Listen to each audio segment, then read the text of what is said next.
ये कहानी है एक ऐसे इंसान की जिसने गरीबी को हराया, असफलता को हराया और अपने सपनों से पूरे देश को प्रेरित किया।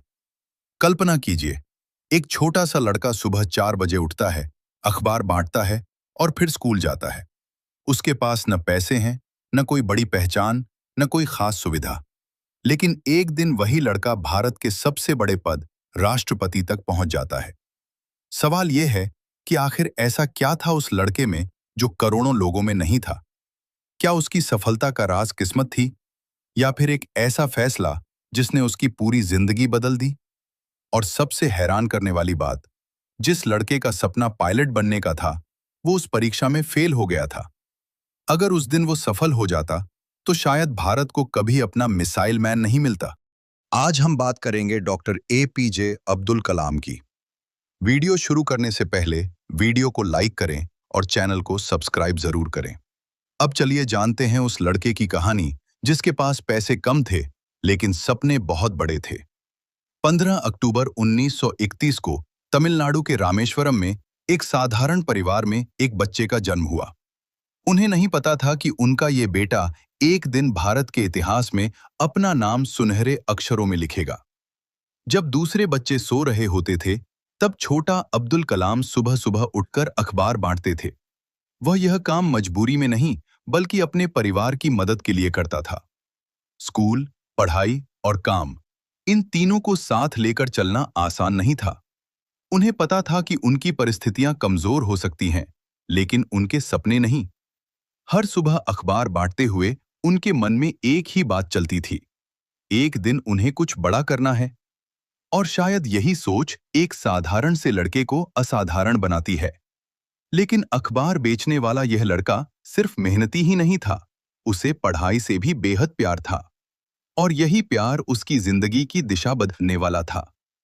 आसमान में उड़ते पक्षियों को देखकर वे सोचते थे, क्या एक दिन इंसान भी और बेहतर तरीके से उड़ सकता है? यहीं से उनके मन में एक सपना जन्मा, पायलट बनने का सपना। लेकिन उन्हें नहीं पता था कि यही सपना एक दिन टूटने वाला है। अब्दुल कलाम का सबसे बड़ा सपना था भारतीय वायुसेना में पायलट बनना। सालों की मेहनत और पढ़ाई के बाद आखिर वह दिन आ गया जब उन्होंने एयर फोर्स की परीक्षा और इंटरव्यू दिया। कलाम को पूरा विश्वास था कि उनका सपना अब पूरा होने वाला है। लेकिन जब रिजल्ट आया तो सब कुछ बदल गया। केवल 8 कैंडिडेट्स चुने गए थे और कलाम 9वें स्थान पर थे। सिर्फ एक स्थान, और उनका सपना टूट गया। सोचिए, जिस सपने के लिए आपने वर्षों मेहनत की हो, वह आपके सामने टूट जाए तो कैसा लगेगा? कलाम पूरी तरह निराश हो गए थे। उन्हें लग रहा था कि अब सब खत्म हो गया है। लेकिन उन्हें नहीं पता था कि यह असफलता उनकी जिंदगी की सबसे बड़ी सफलता का रास्ता बनने वाली है। कभी-कभी जिंदगी आपको वह नहीं देती जो आप चाहते हैं, बल्कि वह देती है जिसके लिए आप बने होते हैं। पायलट बनने का सपना टूट चुका था, लेकिन कलाम ने हार नहीं मानी। उन्होंने फैसला किया कि अगर वे आसमान में उड़ नहीं सकते, तो ऐसी तकनीक बनाएंगे जो पूरे देश को नई ऊंचाइयों तक पहुंचाएगी। और यहीं से शुरू हुआ एक साधारण युवक का सफर, भारत के मिसाइल मैन बनने की ओर। पायलट न बन पाने का दर्द बहुत बड़ा था, लेकिन अब्दुल कलाम ने अपनी असफलता को अपनी पहचान नहीं बनने दिया। उन्होंने खुद से कहा, अगर एक रास्ता बंद हुआ है तो कोई दूसरा रास्ता जरूर खुलेगा। इसके बाद उन्होंने साइंटिस्ट के रूप में काम शुरू किया और भारत के अंतरिक्ष तथा रक्षा कार्यक्रमों से जुड़ गए। लेकिन सफलता अभी भी आसान नहीं थी। उनकी टीम ने वर्षों मेहनत करके एक रॉकेट मिशन तैयार किया। पूरे देश की नजरें उस मिशन पर थीं।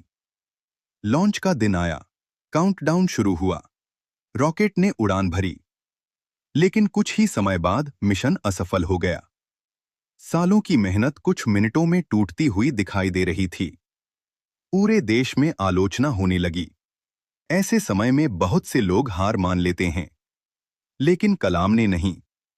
असफलता अंत नहीं होती, अगर आप उससे सीखकर फिर उठ खड़े हों। कलाम ने अपनी गलतियों से सीखा और पहले से भी ज्यादा मेहनत के साथ वापस लौटे। और फिर वह दिन आया जब वही साइंटिस्ट जिसकी आलोचना हो रही थी, पूरे देश का गर्व बनने वाला था। भारत को मिलने वाला था उसका मिसाइल मैन। असफलताओं से सीखने के बाद अब्दुल कलाम और उनकी टीम ने दिन रात मेहनत शुरू कर दी। इस बार लक्ष्य सिर्फ एक सफल मिशन नहीं था, लक्ष्य था भारत को आत्मनिर्भर बनाना।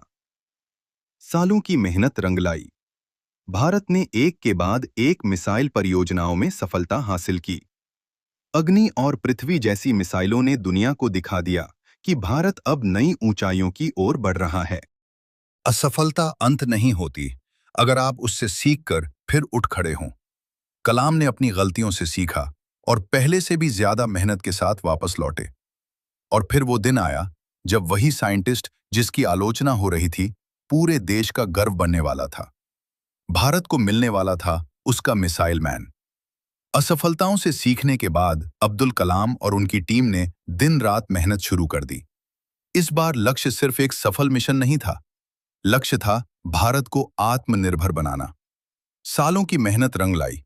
भारत ने एक के बाद एक मिसाइल परियोजनाओं में सफलता हासिल की। अग्नि और पृथ्वी जैसी मिसाइलों ने दुनिया को दिखा दिया कि भारत अब नई ऊंचाइयों की ओर बढ़ रहा है। जिस व्यक्ति को कभी पायलट बनने से रिजेक्ट कर दिया गया था, वही अब भारत की रक्षा शक्ति का एक महत्वपूर्ण चेहरा बन चुका था।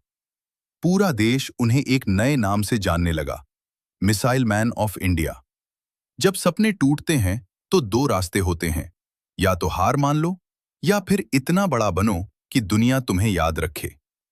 अब्दुल कलाम ने दूसरा रास्ता चुना, लेकिन उनकी सबसे बड़ी उपलब्धि अभी बाकी थी।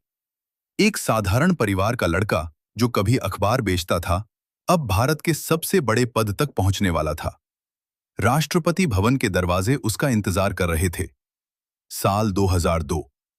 पूरा देश एक ऐसे व्यक्ति को राष्ट्रपति बनते हुए देख रहा था जो न किसी राजनीतिक परिवार से था और न ही किसी बड़े पद का वारिस।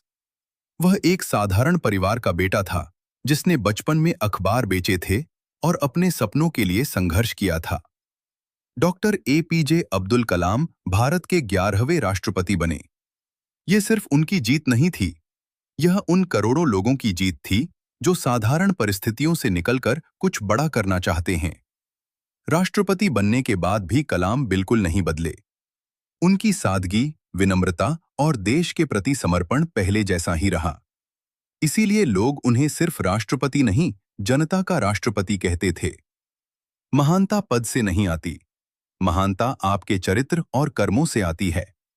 लेकिन राष्ट्रपति बनने के बाद भी कलाम का सबसे बड़ा प्यार राजनीति नहीं था। उनका सबसे बड़ा प्यार था भारत के युवा। और यही वजह थी कि अपने जीवन के आखिरी दिन तक वे छात्रों को प्रेरित करते रहे।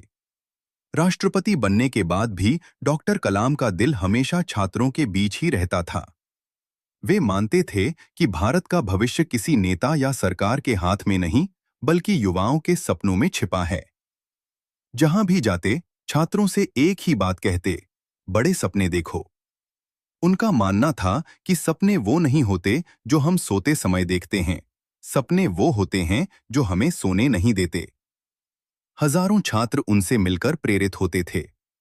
उनकी बातों में सिर्फ ज्ञान नहीं, बल्कि जीवन बदल देने वाली ऊर्जा होती थी। अगर तुम सूरज की तरह चमकना चाहते हो, तो पहले सूरज की तरह जलना सीखो। लेकिन शायद किस्मत को कुछ और ही मंजूर था।